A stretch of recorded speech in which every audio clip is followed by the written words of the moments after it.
ક્યારે એવું વિચાર્યું છે કે જો કૃષ્ણની પોતાની વાંસળીનો સૂર જ કૃષ્ણથી અલગ પડી જાય તો શું થાય? ચાલો આજે આપણે હરીન્દ્ર દવેની આ જ અનોખી કલ્પના પર લખાયેલી કવિતા માધવને દીઠો છે ક્યાંયની સફર કરીએ. હા, આ કવિતામાં કોઈ ભક્ત ભગવાનને નથી શોધતા, પણ ભગવાનનું જ એક અભિન્ન અંગ એમની વાંસળીનો સૂર પોતાના માધવને શોધવા નીકળ્યો છે.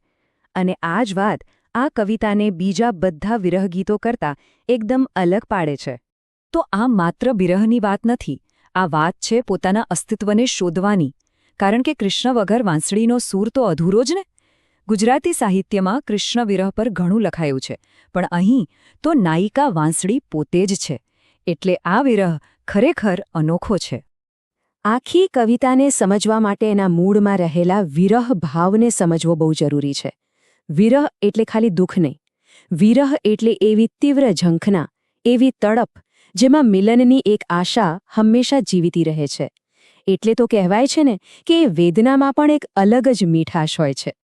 અહીં કવિનો કમાલ તો જુઓ, એમણે વાંસળીના સૂરને જ એક જીવતું જાગતું પાત્ર બનાવી દીધું છે. જે સૂર કૃષ્ણના શ્વાસથી જીવંત થતો હતો, એ જ આજે પોતાના સર્જકને, પોતાના માધવને શોધવા માટે ભટકી રહ્યો છે. તો સવાલ એ થાય કે આટલી સુંદર અને અદ્ભુત કલ્પના કોના મનમાં આવી હશે? ચાલો મળીએ આ કવિતાના સર્જક હરીન્દ્ર દવેને. તો આ છે હરીન્દ્ર દવે, કચ્છની ધરતીના આ સપૂત. વ્યવસાય તો પત્રકાર હતા, પણ એમનો જીવ તો કવિતામાં જ હતો. એમના ગીતોમાં જે માધુર્ય છે, જે મીઠાશ છે, એ આજે પણ એટલી જ તાજી લાગે છે. બસ, તો અહીંથી શરૂ થાય છે પેલા સૂરની વ્યાકુળ યાત્રા. એ પોતાની આસપાસની દુનિયાના કણે કણને સવાલ પૂછે છે, પોતાના અસ્તિત્વના આધાર વિશે, પોતાના માધવ વિશે. શોધની શરૂઆત જુઓ કેટલી નિરાધાર છે. એ રસ્તાની ધૂળને ઢંઢોળીને પૂછે છે. આ કોઈ સામાન્ય સવાલ નથી, આ તો પોતાના મૂળને શોધવાની એક તીવ્ર તડપ છે. કદમના ઝાડની છાયા, જે ક્યારેક કૃષ્ણની હાજરીથી મહેકતી હતી, આજે એ પણ બસ એક ખાલીપાની સાક્ષી બનીને ઊભી છે. અને હવે કવિતાનો સૌથી રસપ્રદ ભાગ આવે છે. આ શોધમાં સૂર એકલો નથી. આખી પ્રકૃતિ જાણે એની સાથે આ વિરહમાં જોડાઈ ગઈ છે. કવિએ કૃષ્ણ સાથે જોડાયેલા પ્રતીકોનો એટલો સુંદર ઉપયોગ કર્યો છે કે આખું વાતાવરણ જ વિરહમય બની જાય છે. ધૂળ પાસેથી જવાબ ન મળ્યો એટલે સૂર પહોંચે છે યમુના કિનારે. એ યમુના જે કૃષ્ણની બધી જ લીલાઓની સાક્ષી રહી છે. પણ એને જવાબમાં શું મળે છે? બસ ઘેરું મૌન. જે યમુના ક્યારેક કૃષ્ણના સ્પર્શથી ખળખળ વહેતી હતી, એ આજે એકદમ શાંત, મૂંગી છે. અને આ મૌન કોઈ પણ શોર કરતાં વધુ દર્દનાક છે. કવિતાની અસલી સુંદરતા તો અહીં જ છે. કવિ તરત જ યમુનાના એ મૂંગા વહેણને રાધાની ઉદાસ આંખો સાથે જોડી દે છે. એવું લાગે છે જાણે રાધાની ઉદાસી જ યમુનાના વહેણમાં વહી રહી છે. અને આનાથી વિરહની જે અનુભૂતિ છે, એ અનેક ગણી વધારે તીવ્ર બની જાય છે. તો આ બધા પ્રતીકો, પછી એ કદંબ હોય, યમુના હોય કે રાધા, એ બધા કૃષ્ણની યાદ તો અપાવે છે, પણ સાથે સાથે એમની ગેરહાજરીના ઘાને વધુ ઊંડો પણ બનાવે છે. કવિ શબ્દો વગર જ આ પ્રતીકો દ્વારા ઘણું બધું કહી જાય છે. જ્યારે ચારે બાજુથી બસ નિરાશા જ દેખાય છે, જ્યારે એવું લાગે છે કે હવે આ શોધનો કોઈ અંત નથી, બસ ત્યારે જ કવિતા એક સુંદર વળાંક લે છે. હતાશાના અંધારામાં આશાનું એક નાનું અમથું કિરણ દેખાય છે.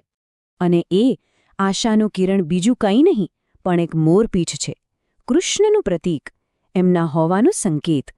અને બસ આ એક સંકેત મળતાં જ સૂરની શોધની આખી દિશા જ બદલાઈ જાય છે. હવે મારો માધવ ક્યાં છે એવો સવાલ નથી, પણ જો તારી નિશાની મળશે તો એના સુંવાળા રંગને સાચવી રાખીશ, એવો શ્રદ્ધાનો ભાવ જન્મે છે. આ છે કવિતાનું સૌથી મહત્વનું વળાંક, એનો ટર્નિંગ પોઈન્ટ. અહીં હતાશાભર્યા સવાલોનું સ્થાન શ્રદ્ધા લઈ લે છે. સૂરને હવે સમજાય છે કે માધવને બહાર ક્યાંય શોધવાની જરૂર નથી, એ તો અંદર જ છે. એટલે જ તો એ કહે છે કે મારી તે મોરલીના આભમાં ઉગે છે એક શ્યામના તે નામનો મયંક. મતલબ કે હવે શ્યામરૂપી ચંદ્ર એના પોતાના જ હૃદય આકાશમાં ઉગી રહ્યો છે. અને કાવ્યના અંતમાં સૂરને માધવ ક્યાંય દેખાતા નથી, પણ જળમાં એમનું તેજ ચોક્કસ અનુભવાય છે. એટલે શોધ પૂરી તો થાય છે, પણ મિલનથી નહીં, એક અતૂટ શ્રદ્ધાથી.